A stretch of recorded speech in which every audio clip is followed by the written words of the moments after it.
What's up, friends from Valdria Line? This is Joe Rodriguez coming to you from Bristol, Connecticut. And I want to start up the show for this Eto Podcast, episode number 36. Talking about, obviously, something that has made headlines around the entire world. Something that, for those of us who were big fans of his, I'm talking about none other than Kobe Bryant's passing just yesterday at the young age of 41 in Los Angeles, in the city of Calabasas, with his daughter and a few other people in a horrific helicopter crash. And I just wanted to start off the show talking about him because Kobe was somebody that I, as a sports fan, looked up to for a very, very long time. Kobe was probably the last individual that I was able to really cherish and think of as far as, man, that's the guy that you want to be like, you know what I mean? And it's so sad, it's so tragic that somebody like Kobe's gone. You know, he's gone, and he was only 41 years old. Gonna bring in Super Mojado. Super. Thank you for joining me as always, dude. I know that this story transcends. Yes. Hey, hi everyone. Yes, it's hard to do a show, after something like this happens because, he was an outstanding person. You never heard anything bad about him. Like you only heard good things about the way Kobe Bryant was, and it's just it's touching even to the people that didn't follow the sport or sports at all. You know, Eh, this was a guy that you know so soon. So soon, especially the daughter, and not just the daughter, but the other. There were two other teammates, Right. and that they were only 13 years old, and it's just heartbreaking. Yeah, it's heartbreaking. It's tragic. It's something that you just can't really put words around. I'm obviously wearing my Kobe jersey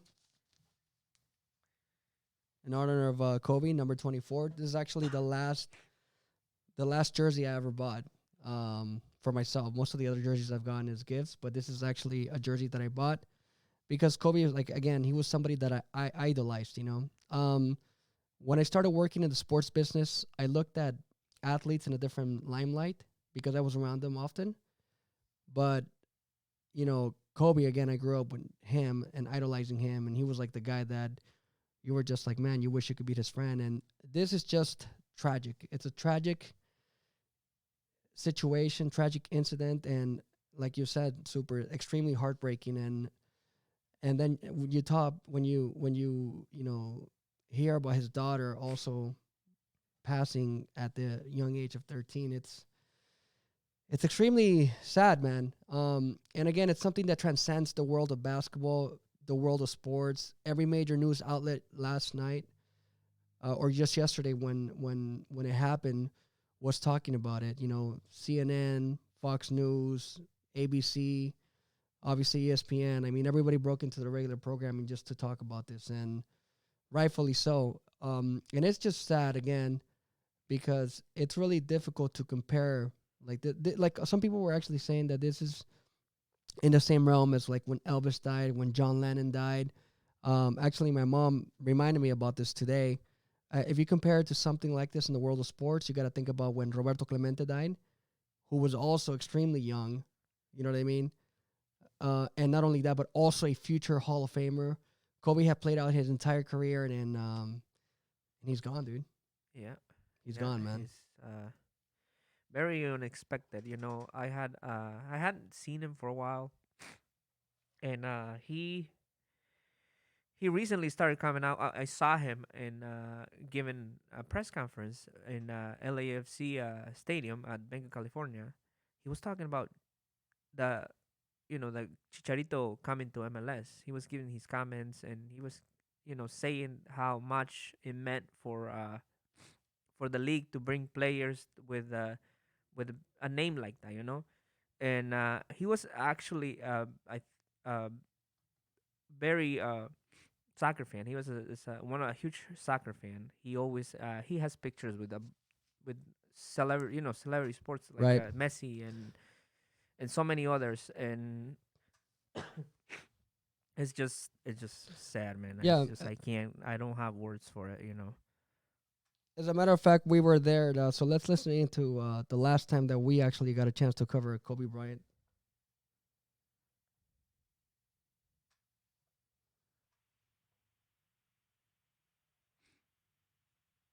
What do you think also of Chicharito joining the MLS? That No, Chicharito Vela rival? we always said when the league first started that when it first started, we were looking at bringing stars that were at the end of their careers and bringing them to MLS.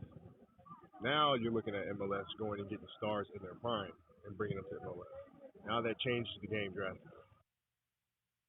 Con niños es la cosa más importante, porque los niños son el futuro. Es importante que tenemos el tiempo para ellos, para jugar con ellos, para entrenar con ellos, porque ellos son el futuro del juego. Como un atleta es importante porque quieres ver tus hijas jugando, divirtiendo, pero como padre es más importante ver mis hijas que dan un gran sorriso cuando están jugando, están parando siempre. Como padre es más importante.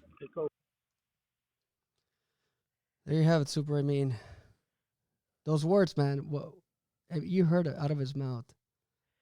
The connection with his daughters, right? Yes, and we also he had a strong ties to the Mexican community because his family is their descendants, Mexican descendants. His wife was, I believe, half Mexican, and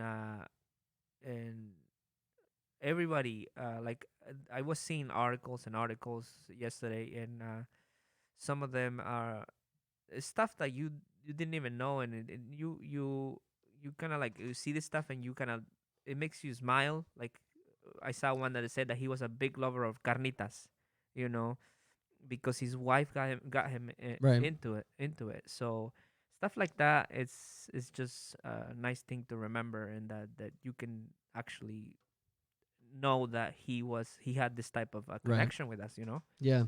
and yeah, my brothers are huge basketball fans. I grew up playing the sport. That was my second sport, and growing up in Mexico, and it's just I remember like playing basketball and pretending I was like Jordan and Right. Pippen and all these other guys, and then he's just as good as In that category, yeah. big of a name in basketball. We're gonna bring in Ramon Chavez, one of our El Tri Online contributors. Ramon is a huge Kobe Bryant fan. Ramon, thank you for taking your time and joining us, man. I know this is shocking to you as well, man. So I want you to give me your thoughts and talk about some of your memories of Kobe Bryant as a basketball player. Well, first of all, hi to everybody that's listening, all the ETO family. Just a very tough couple of days. Yesterday was just it started like a regular Sunday, and me and my girlfriend and I we were out for coffee, and my phone was about to die, so I left it at home just charging, and so we get our coffee, we go back. She's going to her parents, so I just go back to my house. And I'm talking with my roommate, and all of a sudden I get a phone call from my dad. Now, my dad's like not the type of guy to call you, like most like Mexican dads, unless he like needs something or needs to tell you something. So he calls me. He's like, "Hey, Kobe Bryant died," and I'm like, "What?" And I thought he was just playing like some weird joke, and I'm like, "All right." And so I'm like, "No, no, no." He's like, "I'm serious. Like, look it up. He's dead." And I'm like, "What the heck?" So I go on Twitter. I'm checking it out. TMZ's all over it, and yeah, man, it was just like it was surreal, because you didn't want to believe it, and yeah, like my passion for Kobe and his basketball prowess, and then later in his career and after he retired, just as a human being and a father, just it's something that I really look up to. And I like my earliest memory of Kobe Bryant. Actually, I don't know if you guys ever played the Nintendo 64. There was a basketball game called NBA Courtside featuring Kobe Bryant, and he was on the cover of it, and just the most pixelated basketball game you can ever imagine. But I remember that was my first game that I ever picked up in Mexico, and I really liked the game. And then when we ended up moving over here to the U.S., I found out there was a second one of it, and so I picked that up as well. And then that's how I kind of fell in love with him. He was the poster child of the NBA, and I think this was around 2002, 2003. They had just come off the 3 championships, and I was like obsessed with this guy. Like we didn't have cable, so the only way that I could watch the games was on Sundays. So if the Lakers were playing on Sundays, they would wear their all white uniforms, Right. And that's how I would catch them. I don't think I ever watched Kobe and Shaq play together. I think I started following them once Shaq left. But just everybody wanted to be like him, and in my middle school, like Super was saying, basketball was my favorite sport for a very long time, and it was because not only is it easier to play basketball here in the U.S. than it is soccer sometimes, and then plus it was my dad's actual favorite sport. He loved soccer, but his number one sport had always been basketball. And so yeah, just following him, and then he went through the stuff that happened in Colorado, and just his like metamorphosis from this young upstart to champion to that incident, that case that happened in Colorado, to just being shunned, basically, like embracing that bad guy mentality in the mid 2000s of like having the crappy teams, and then eventually becoming a champion again, and then eventually becoming like the OG. He was there for the new generation, for the Kevin Durant's and the James Hardens and all these guys that came through after him, and then in 2016 when he retired, he was pretty much on his last legs. His body had given up on him, and just like it's like a movie. It's like watching a movie. A young high school kid makes it to the NBA, struggles to get to the mountaintop, falls again, and then comes back up. And it's crazy that he's in Hollywood, and unfortunately, the thing that saddens me most is the fact that, forget all his accomplishments on the court, forget all, the records and all the stuff on the basketball court. The thing with him is that he retired in 2016. We were just entering 2020. And so that left him 4 years of being a full-time father for his daughters. And the fact that he couldn't do that for longer, like makes me really sad, because now these daughters are without their father. And then, of course, Gigi was with him when the accident happened. So it's just a really sad time. And I know for some people it's like, well, you didn't even know him. He was just a basketball player. Right. But, he made people feel an emotion, whether it was good or whether it was bad. And at the end of the day, once he was done playing, you respected him. And, he stated in some interviews that he had stepped away from the game, and he didn't start watching basketball games until his daughter came up to him and said, "You know what? I want to be like you. I want to play the game." And so that's when they started showing up to the basketball games, and he started, doing all these academy stuff and coaching her team. And it's just just seeing him, this person that, like you're saying, Joe, that you idolized growing up, and then moving into that fatherhood, and then suddenly that's just taken away, man. Like, I don't think I've ever experienced like a grief like that. And like the closest that I can think of is maybe like 9/11, where like people were just in shock, or even Michael Jackson's death, or I remember way back in the day, and when I lived in Mexico, it was Paco Stanley. I don't know if you guys know about that guy. Yeah, I remember. and I was super young, but I remember my mom and all, the vecinas and all this stuff just gathering about around the TV because this guy who was a public figure and beloved was dead, and that's the closest that I can think of, man. And then after I found out the news, I just literally sat down in my living room, just refreshing Twitter, hoping that it was fake, hoping that it wasn't him. And then it just got worse because it included his daughter, and then it was just a sad day, man. It was really tough yesterday. Yeah, you're absolutely right, man. I mean, it's a lot of people are very quick to judge and say like, and truthfully, I mean, I've done that with other personalities. I'm not gonna lie, and say like, well, wait a minute, this guy was only whatever, you didn't know him, but when it happens to you, when it happens to an idol of yours, then you're like, holy smokes, like that's how people feel. And yeah, I mean, you're absolutely right. Like, he was a polarizing figure because a lot of people either liked him or loved him or they hated him, similar to Jordan, similar to like LeBron and stuff like that. But what is interesting also, I know that you're from the Phoenix area, Ramon, and obviously there's a big rivalry between the Suns, or there was at least when both teams were peaking. Back in the day, great matchups between the two teams. And I wanted to ask you, dude, so the fact that, that happened, though, I mean, even then, what was the mood or the atmosphere or the vibe or whatever you want to call it, right? Like, how was it like after the news broke out in the city or in the vicinity of Phoenix? Yeah, no, everyone just quick to attribute. It's mostly on Instagram and social media sites now that where people pay their most respects. Last night I play in a Sunday league with my roommate and some friends, and so it was just a very solemn mood, I guess. And I brought my Kobe jersey, and I had it with me, and I usually play goalie, so I hung it up on the goalkeeping on the goal. And a lot of people after the game was like, "Hey man, did you hear about you hear about the news?" And just like yeah, man, it was just really sad, and then just really, like a solemn mood. Everybody was giving their best Kobe memories and how they felt about him, and how great it was to have seen him play, and just a really good, time just talking about him. And then that's all we can do. We can just remember him and give him the respect that he truthfully deserved. It's like I said, it's there's no words to express the way many people feel. Believe me, I talked to a bunch of friends and even myself. I found myself like watching like articles and videos, and I find myself like tearing up a little bit, because this is, like I said, this was a good person. You know how sometimes you have players that some people don't just hate because they're like do stupid shit, Yeah. or they just said something that bother you.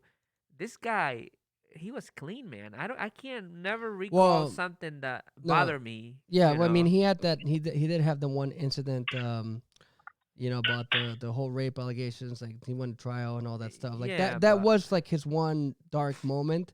So it's not like he was completely clean. You know what I mean? Like in many people's eyes, though. right? Like, No, absolutely, was absolutely. it proven? Was he guilty? We don't. No, no, we don't no. know. Yeah, yeah, So yeah. I mean, but it's- I'm just saying, like, you know what I mean? Like, he did have a little bit of that controversy. And a lot of people would be quick to say, like, oh yeah, well, he got out of it because he has money.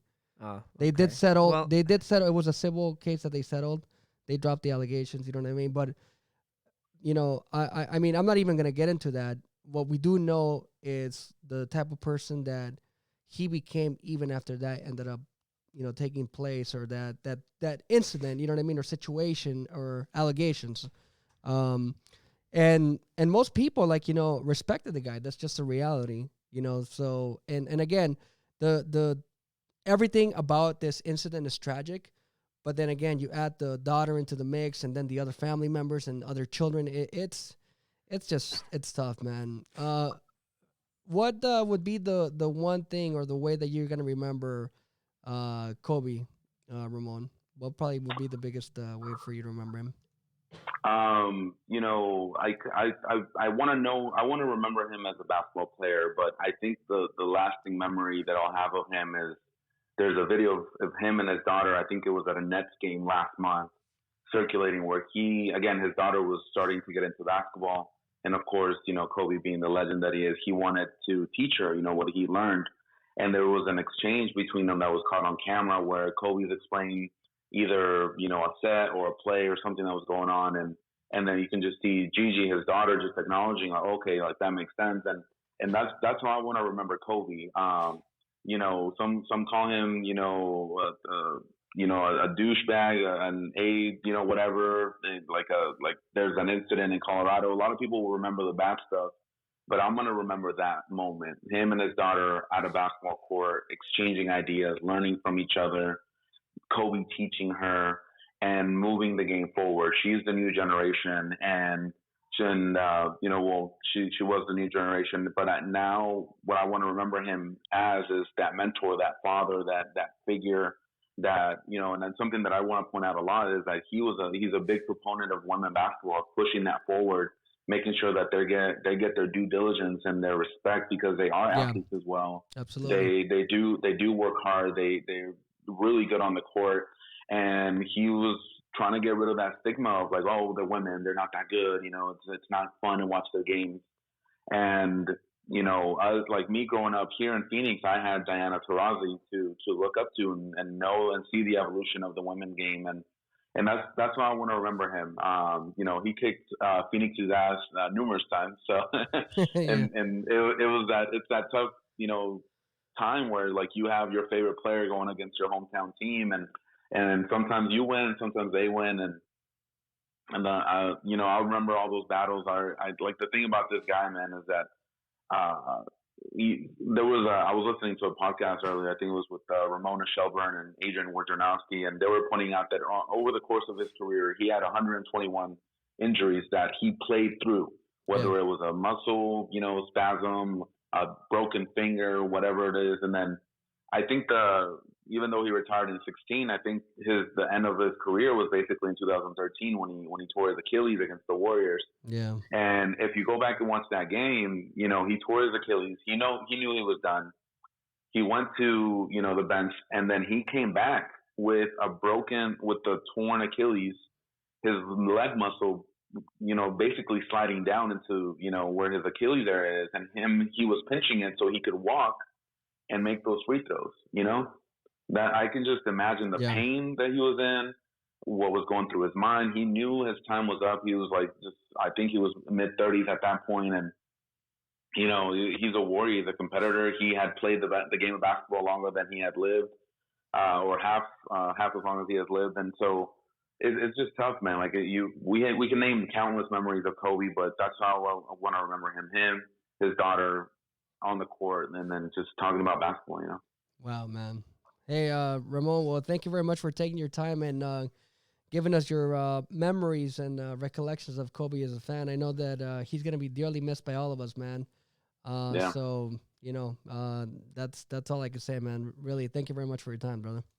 No, I appreciate it. Thank you for having me. And, rest in peace, Kobe and Gigi and everybody else that lost, their lives in that accident. Just wish them and their families the best. Yeah. All right. So that was Ramon Chavez, our ETO contributor. Again, Ramon, a big time Laker fan, big time Kobe Bryant fan. So, and it's going to be tough for many, many years. I mean, obviously, like, these days are going to be tough for a lot of his close family members. And, what can we do? They say every time something like this happens, the games have to go on and people have to continue and play. He was a big time soccer fan. And obviously that's what we're spending a lot of time talking about him because, again, he transcended the sport. And for those of you that may not know, he actually grew up or spent a lot of his years as a youth in Italy. He was fluent in Italian, and he was a huge soccer fan because of that as well. When his dad, Joe Bryant, played in Italy. So, and again, it sucks because we lost a big proponent of the beautiful game, and it sucks, man. For sure, Joe. And I mean, his new, basically his new era was just beginning, and like you said, I think he had a lot to give to the sport, and now it just won't happen, All right, super. So I think it's really difficult to pivot, but as I mentioned just a little while ago, uh, the games go on, right? The games go on, Yes. and unfortunately, life goes on, and it doesn't stop for anyone. It doesn't matter who you are, doesn't matter what you are, what you've accomplished, and the only thing that we can do is pay our respects to the man. Um, Now, I wanted to get into obviously what we like to talk about here as well, which is Liga MX. Obviously another weekend. We're in round 3 officially now, and it appears as though Chivas are still undefeated.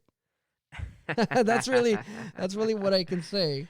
Yes. I don't know how you would qualify them right now, but at least they're undefeated, right? Yes, still they have a long way to go, man. And unfortunately we've been getting those injuries. We got 3 people out right now. Chapito Sanchez is gonna be out for 3 weeks. Uh Vega was gonna be out for 2 weeks, and Macias, we don't know exactly now when is he's coming back, but it's like it's not too bad, but I think we were expecting a lot more, and I mean, I don't like I said, I the way that the game went this weekend, I think they could have done a lot more. Uh, Tena just like once he got the red card, he just put the bus on the goal, and it was I think to me, in my opinion, it was the wrong move, because he just gave the ball to Toluca, and that's why they ended up tying the game. You know? Well, what I want to do now, Super, is actually I would like to introduce one of our newest members of El Tri Online. Um, you may or may not be familiar with him, but he actually played for Tigres, part of the Canteras. Edwin Cazares is joining us. He's going to be our analyst here for El Tri Online. So, Edwin, we want to welcome you to El Tri Online, brother. Hey guys, how are you? Doing well, brother. Thanks for joining us, man. So, really quick, I want to get, first of all, your first thoughts about Chivas and what you think of them so far this season. So the thing is with Chivas is everybody's paying way more attention to their players that are coming. They came for this season, to the new incorporations for this season, and you're not looking at the players that stayed for this season, and they're actually the ones carrying the team. You actually pay attention to every starting 11 for the past couple of games, including the Copa MX. There's nothing but players that have been playing with them since last season. The Luis Fernando Tena has confidence with them, and honestly, the only one that's actually carrying the team right now, it could be Macias, but other than that, Chivas is doing pretty well and is not really using their new incorporation. Well, yeah, but I would have expected him to use at least Introdúcete, canijo. No sabe quién eres. All right, well, güey, ¿dónde está el host del show? Güey? Introduce me, man. El super mojado here, welcoming you. So rude of me. Welcome to the team. And but thank you guys, appreciate it. And if you didn't realize it, yeah, I'm a Chivas fan. So, anyways, I can see that. I think personally, he could be using at least 2 more players from the refuerzos. Okay, so which one are the players do you think he could be using? I think Chicote Calderon has a lot of potential, and he showed it in Necaxa and La Selección.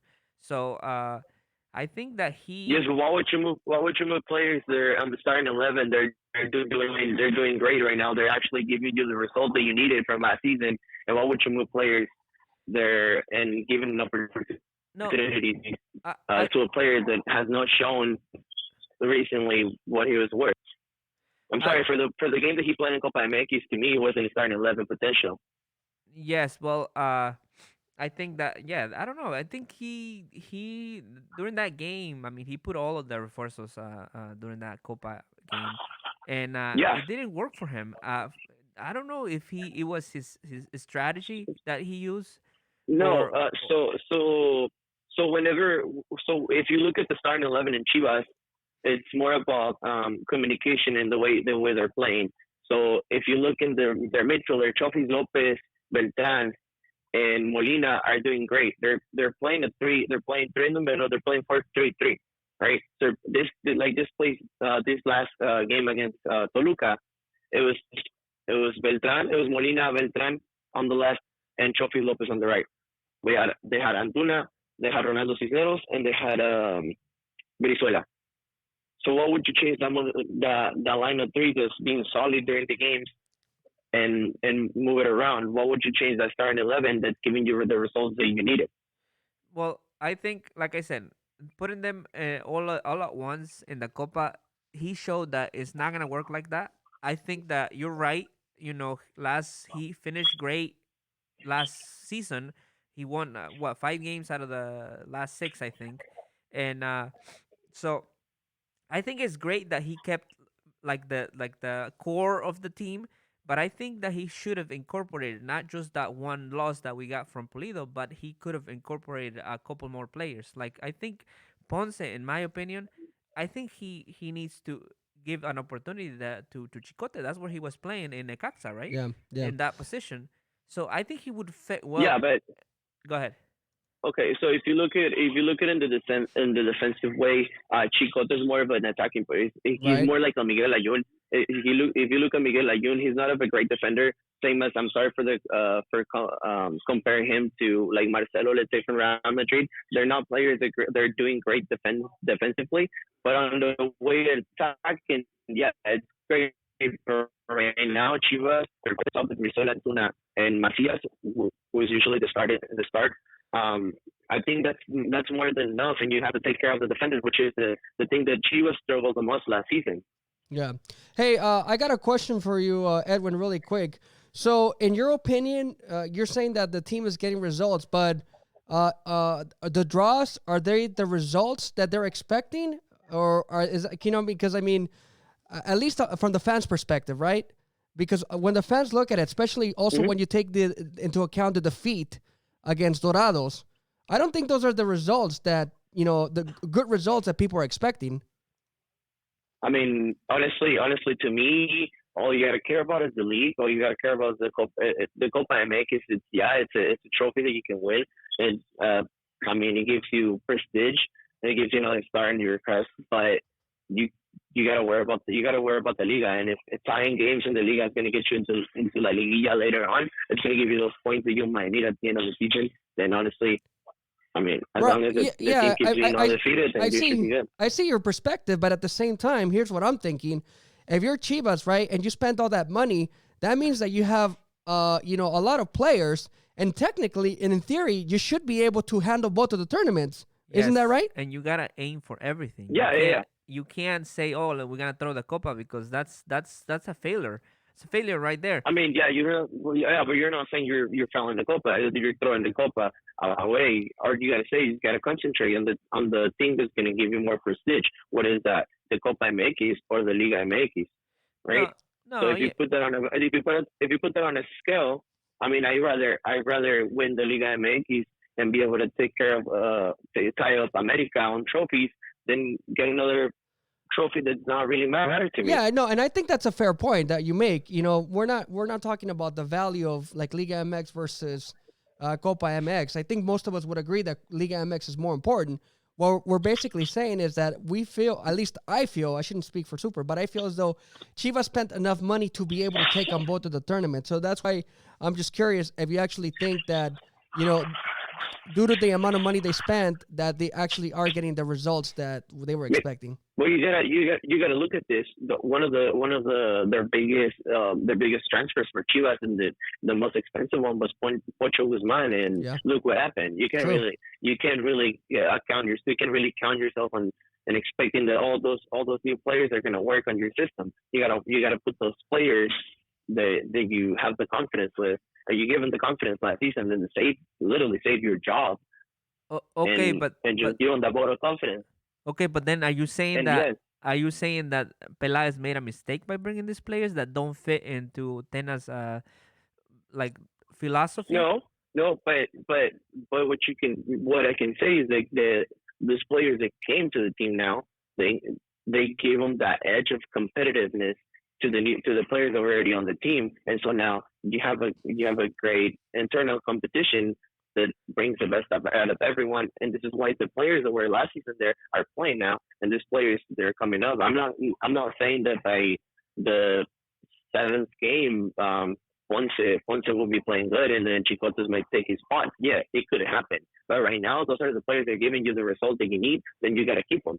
No, But okay, but I don't agree with like I think a tie at home. I know there was consequences like the red the card. red card, yeah, The that's a red big card. deal. Yeah. But Yeah, again, yeah. I think that we've seen again and again we've seen teams that have like a 10 men that end up with 10 men. Sometimes they end up winning the game, and they play better sometimes. Yeah. And it's like I don't know. It's just that I think Tena is being way too careful. He's playing it safe mean- way too much. Honestly, you gotta think about his job. It's a job at the end of the day, and Yeah. if once again, if that's giving you the results, then you gotta keep those players on the field.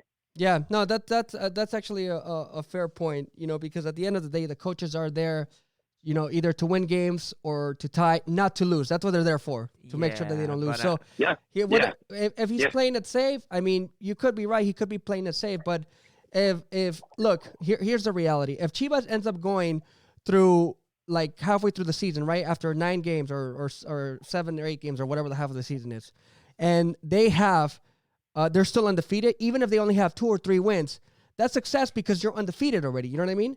Not losing is technically considered some form of success. Well, not necessarily Yeah. because we've seen this before where Chivas they didn't lose for many games into the season, but they got mostly ties.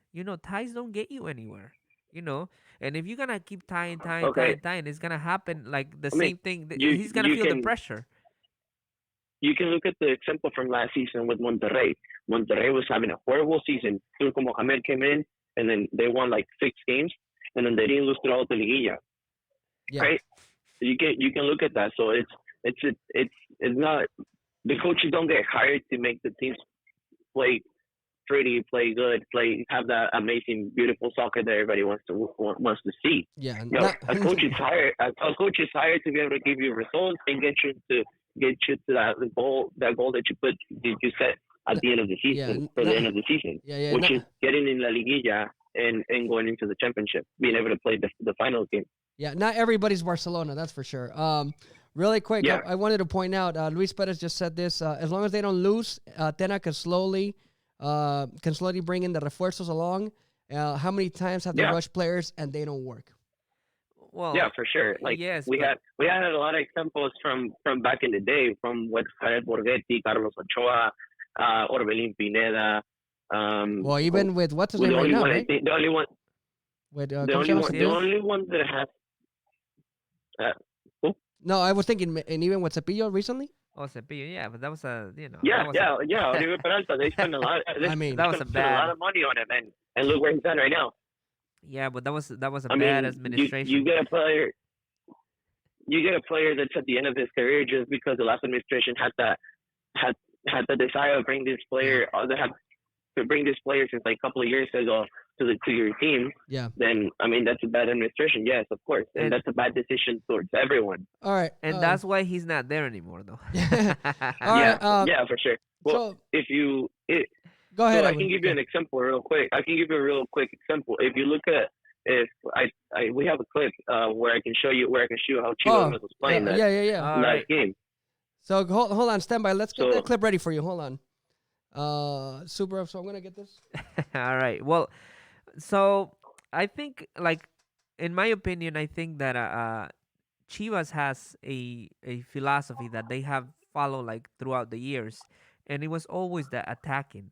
I think that coaches have come into Chivas with like a defensive system, but they've always been like failures, in my opinion. Like I said, Okay, but where has that mentality or that system has gotten you to? Before Jorge Vergara passed away, he had only got 2 trophies, 2 ligas. All right. That was about it. All right, Edwin, let's go ahead and why don't you break down this play that you were talking about? Okay, yes. So if you look at that video, you have Beltran, Chofis, and Molina touching the ball around, doing that triangle, right? And then once they're playing that through ball, you can see if you stop the clip where Chapo Sanchez has the ball, you can see the line of four of Toluca, and then you can see the three center mids, which is William, Rios, and I forgot the other guy's name. I'm sorry. But you can see right there where Chivas is attacking with four players, and then they have their line of three right there in the middle too, right? Yeah. So the movement for Chapo Sanchez is he passes the ball, he overlaps, he moves, and then they do that triangle. So soccer is mainly about triangles and rumbas. This is what I learned from being able to work with guys like Javier Aguirre and Manuel Video, which are people that I've learned a lot from. So if you have that triangle, once you open that space, you move into space. You can be able to generate plays like that. You have a great check-in movement from Ronaldo Cisneros, which has the ball, and I mean what Beltran does is great. What Beltran does a great technique on hitting the ball, and that's how the goal gets on. Yeah, that was a beautiful play. I liked that one really much. Actually, it was 15 touches that they did during that play, Well, and it was actually 12 touches, well, 12 touches around that play. that was reviewing it too, and yeah, when the goal happened, yes, but I think it was like actually three more before that. The point is, yeah, I mean, we're not gonna argue about like No, how no, no. many. No, but it was- This was actually no. I think what we're getting to here is that this was Chivas at its finest. Would you agree, Super? Yes, Yeah. that's what Yeah, we want to of course, see. I think- And unfortunately, that red card just came in like a cold Yeah, shower. it came in man. at the it came in at Yes. yeah it came in at the wrong moment when Chivas was playing their best. Is when that red card came in. Yes, they had, I think, around 60 minutes that they were like playing beautiful. Yes, I liked what they were playing, and like I said, unfortunately, it's soccer, and things like that happen in the game, and you know. Yeah. Yeah. Hey Edwin. So there's another play. Obviously, we brought you in and to join us today online because you're an analyst. You play the sport. There's another play that you also Yes, sir. wanted to play, right? Really quick, Super. Yeah, so- Before we get to it, I want to ask Super really quick about San Luis Necaxa. What did you think about that? As I get ready for the clip for you, okay? Okay, well, it was you know, I I missed that game, but no, I was watching the reviews, and the Cax is playing pretty good, despite I they just threw lost a bunch Super of under the players. bus. I'm sorry, dude. No, despite that they lost all those players last from last season, they're doing pretty good, I think, in my opinion. All right. So let's go ahead and we're gonna put that clip over for you. This is the. You want to talk to us about it really quick? So what I wanted to show you in that clip is the great way of Memo Vasquez being able to set those set those plays on a stop ball right there on corners, on free kicks, where he's a guy that really puts his time on those type of plays. You can see that corner kick where the player is taking the corner is lifting his hand, right? That means first post, and so he does that cross, and once he does that cross, Necaxa is doing their personal marks. They lose the mark, and then Catalan just come in into headers. If you pay attention to the play, Catalan comes from way behind, and he just goes straight to second post. It's kind of like the same thing the Oribe Peralta did and in los Juegos Olímpicos with Marco Fabián. It's kind of the same thing. It's kind of the same thing Rafa Marquez we used to do in Barcelona. It's just a great way to get those goals and being able to take advantage of those plays. Yeah. No. Yeah. That was that appeared to be a pretty beautiful play overall for San Luis and Necaxa. So, Super. I wanna ask you then. Out of San Luis and Necaxa right now, San Luis is obviously Chivas' next opponent, right? Yes. They're gonna play on Yeah. Friday. So, Super, what do you think is gonna be Chivas' biggest success against San Luis, or what could help them out? Well, I think it's gonna be tough. It's gonna be tough, but now he's Tena is gonna be obligated to use his refuerzos because of all these injuries that They're they mounting have. up, right? Yes, Yeah. they have three guys out right now, and now they got the red card with Cisneros. So I think his only option now is Oribe Peralta and the forward. So it's gonna be interesting to see what he does with his formation because like I said, he has key players out. Macias, Alexis Vega, and now Chapito Sanchez. That is one of his Right. like favorites. Yeah. What? Hey, Edwin, what do you think Chivas needs to do in order for them to get the W? It's just all you got to do is just keep playing the way you've been playing, keep getting ready for that strategy, and now moving that starting 11 a lot. Like I said, basically the core of Chivas is those three midfielders that have been playing great. They've been able to recover balls and feed balls to their wings to be able to get their close counter attacks. It's a really fast team. Chivas is a really young team now, and it's a really fast team. And I think that could be an advantage for them. All right. So really quick, before we wrap things up here with you, I wanted to ask you, from this particular weekend, who is the one team or the one matchup, I'm sorry, that you're looking forward to the most, and why should fans watch it? Wow, that's a tough question because honestly, I would say Pachuca because I'm a Pachuca fan, but Pachuca is not doing that great. All right, be objective then. Be neutral. So without picking your heart, who do you think is the which game is the one that fans should watch? Because of good football, obviously. Yeah, of course.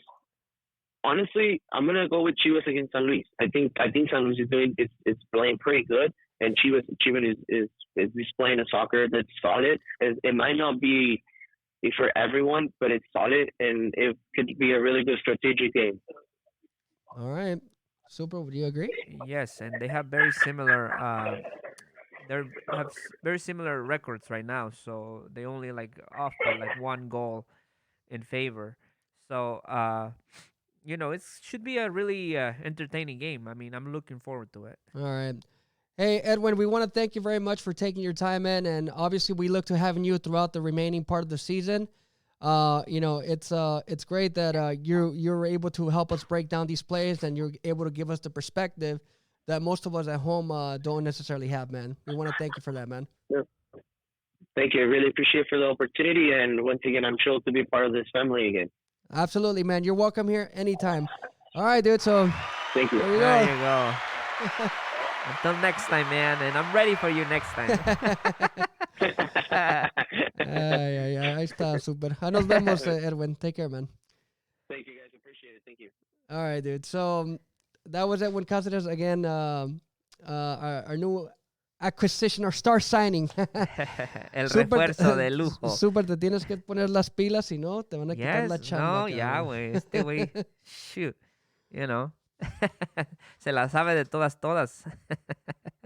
Yeah, so anyhow, There's dude. no one that can replace me, man. Don't forget that. Es que, lo que pasa es que estás bien mojado, por eso. You're the super mojado. There you go. All right, so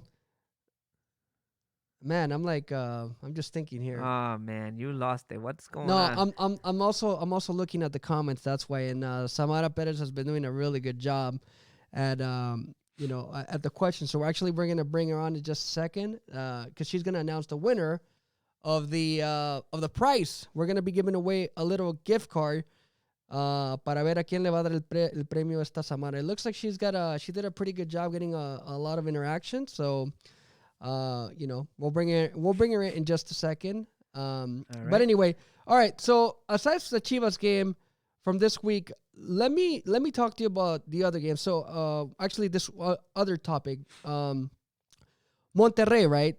The defending champions. Yes.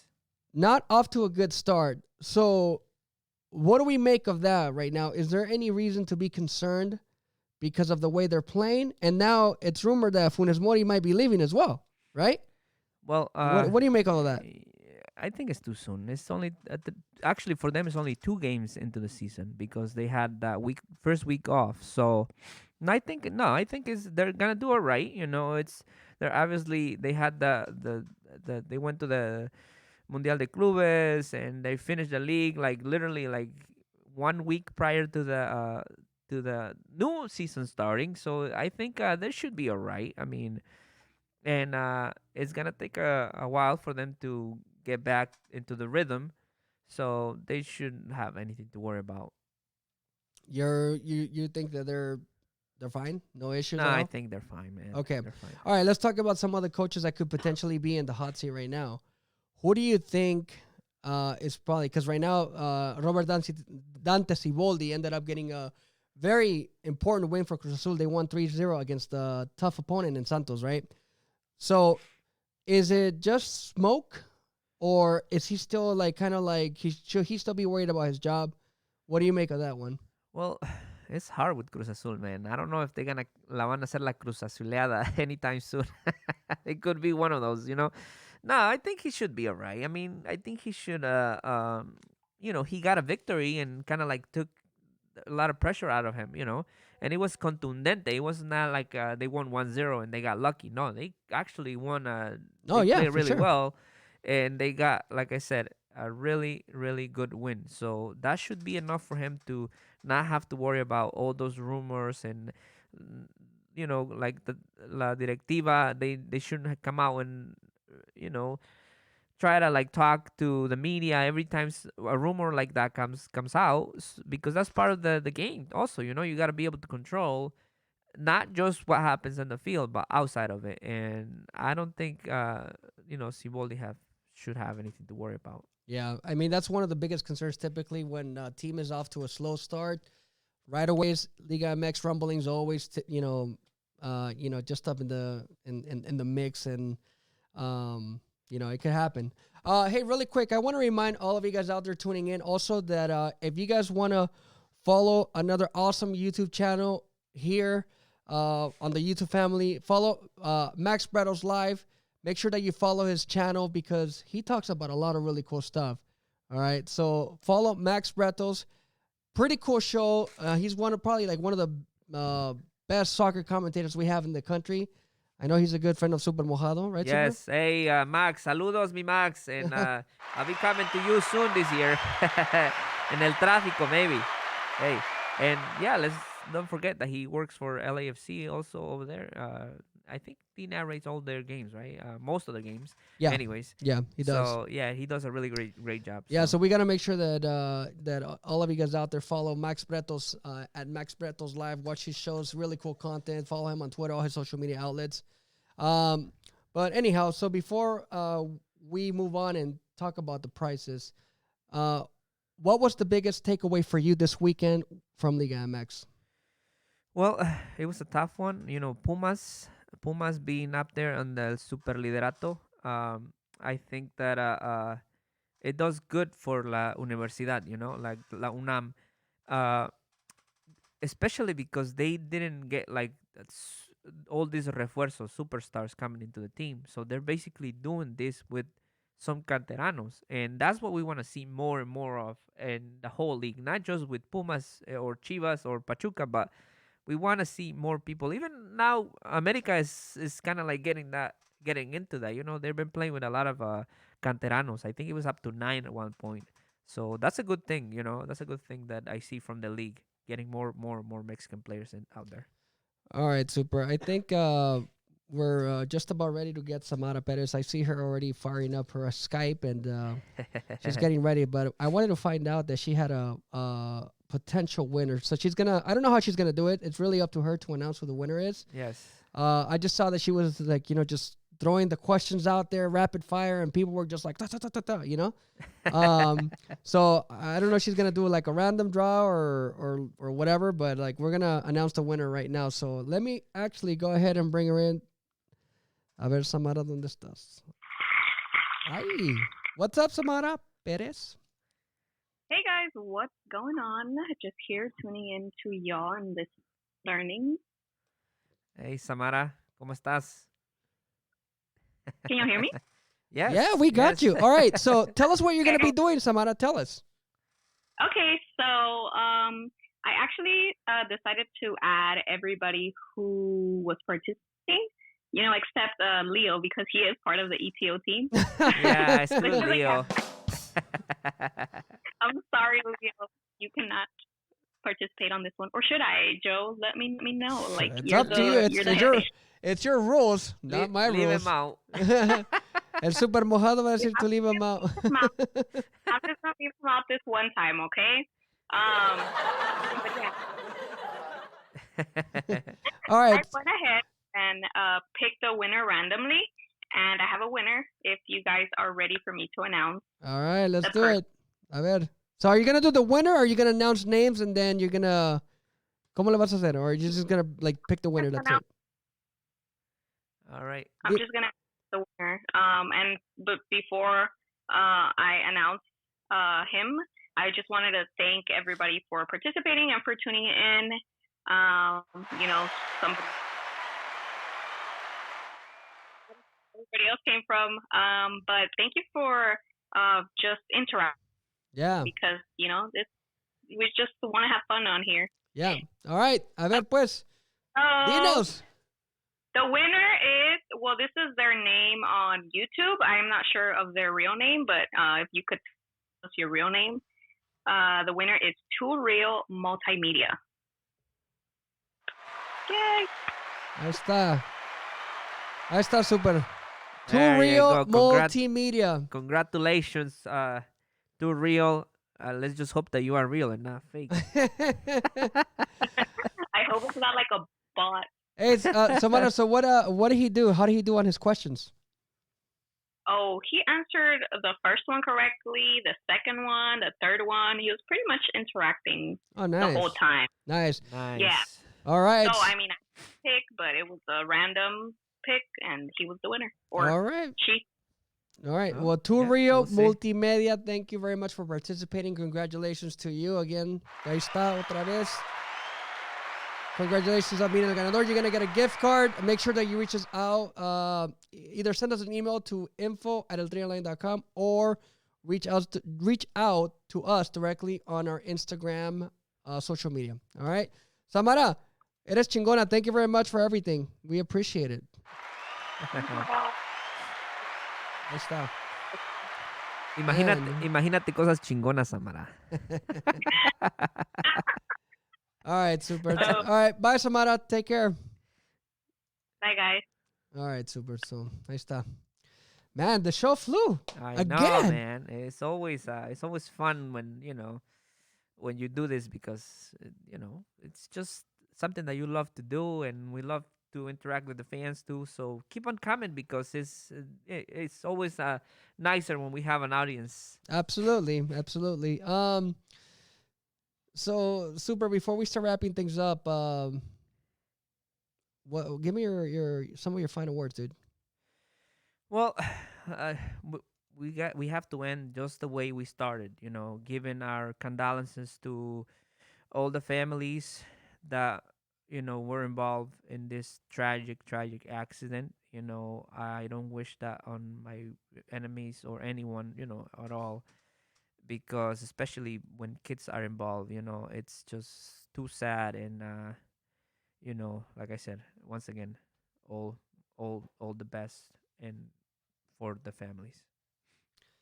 Very well said, super. Very well said. All right. Well, I think you guys who have been tuning in and watching us here at El Tri Online know that I typically wear my Mago hat and give a little speech or whatnot. But I think the mood is very somber. I think the mood today, there's no need for me to wear a hat to let you guys know how I feel.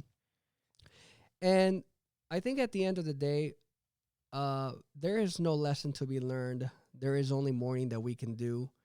It's a tragedy that no matter what, it's going to be difficult for the family to overcome. But the one thing that all of us can reflect on is that we live in borrowed time, and we just really don't know when our time on this earth is going to, be the last time that we have, the last time that we breathe. It doesn't matter how much money you have, how much money you make. The one thing that you can never buy back is time, regardless of who you are. That doesn't forgive anyone. And when it's your time, unfortunately, that takes you, and there's nothing that we can do about it. I'm really heartbroken for Kobe, his family, his daughter, who literally had her entire life ahead of her. And I just want to tell all of you today that if you have family members out there, if you have any grudges, if you have anything out there that's holding you back from talking or giving a hug or saying I love you to anyone that you care about, just think about that. Think about Kobe, and think about how you just never know when you can leave your house and it could be the last time you see your loved one. So thank you very much for tuning in. God bless Kobe. God bless his family.